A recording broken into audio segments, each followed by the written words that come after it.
MMAWeekly.com, Damon Martin here with the victorious Aaron Simpson at UFC 136. First off, congratulations, of course, Aaron.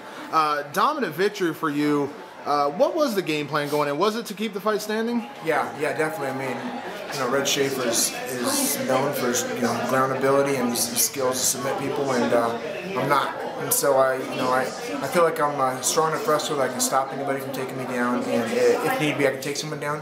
But that one was me proving that I could stand and deliver some punishment. You hit him with some real heavy shots, especially in that first round. And then obviously throughout the fight for that matter. How impressed were you with his chin, his ability to take a punch? I was cornering Ryan Bader when he fought him out in Anaheim back in the day, and Bader dropped him, wobbled him so hard, and I've been hit by Bader's punches, and they're no fun. And so knowing that, I knew that I didn't want to blow my wad. Bader did the same thing and jumped on and exhausted himself and came out second round real tired. And so I figured, I'm going to try to drop him, and if I can finish him, I will, but I want to beat him on my feet. I'm going to try to beat him on my feet.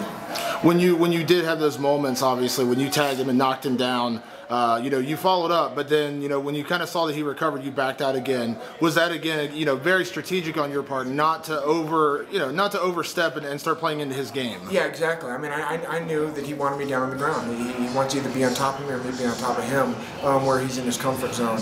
And I feel like I'm just faster and I have better hands. And so, obviously, if you got the best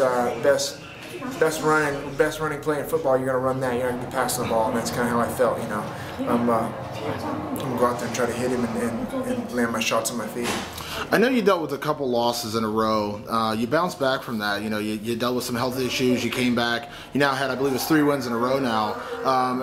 2 of those obviously very dominant. All 3 very dominant performances. But we saw a couple of really good, strong wrestling performances. Now we've seen the stand-up again. Do you feel like this is the kind of run you want to make to get to back, to where you were kind of headed before those losses? Yeah.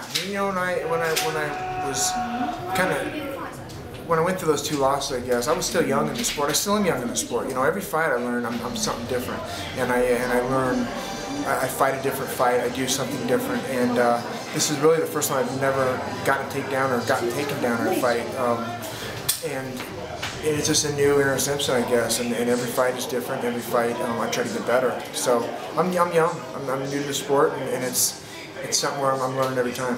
Do you feel like, because you did make such a fast rise up, you had those, dominant knockout in the WEC, and you made a quick rise over here with, wins over guys like Ed Herman. Do you feel like now you're starting to make that progression that you maybe should have had the whole time, where you got to take a little slow and easier, kind of making your way up the card instead of, jumping right into, main card, co-main event type fights right away? Yeah, well, that was, in a way, I kind of wanted that fight with Lieben, because I feel like, this is my time. I think I could beat Chris Lieben, and I still feel like I could beat him, but that wasn't the time to beat him.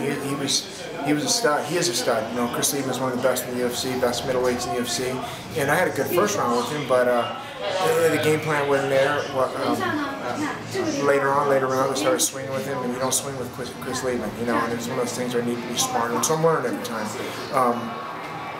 So maybe that was a mistake on my part, taking a fight with a stud like Chris Lieben that early. But at the same time, I learned from it. I fought my friend Mark Munoz, which wasn't fun, but I learned from that fight, and I got 3 in a row, and one fight at a time.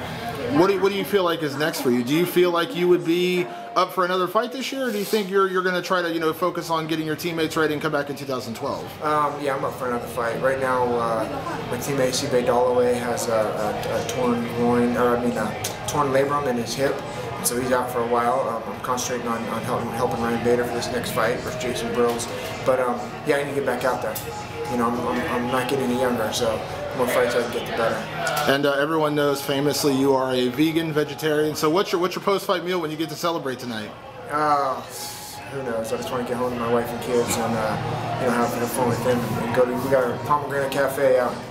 Awatuki is our best vegan restaurant out there. There you go. Congratulations again, Aaron. Thank you.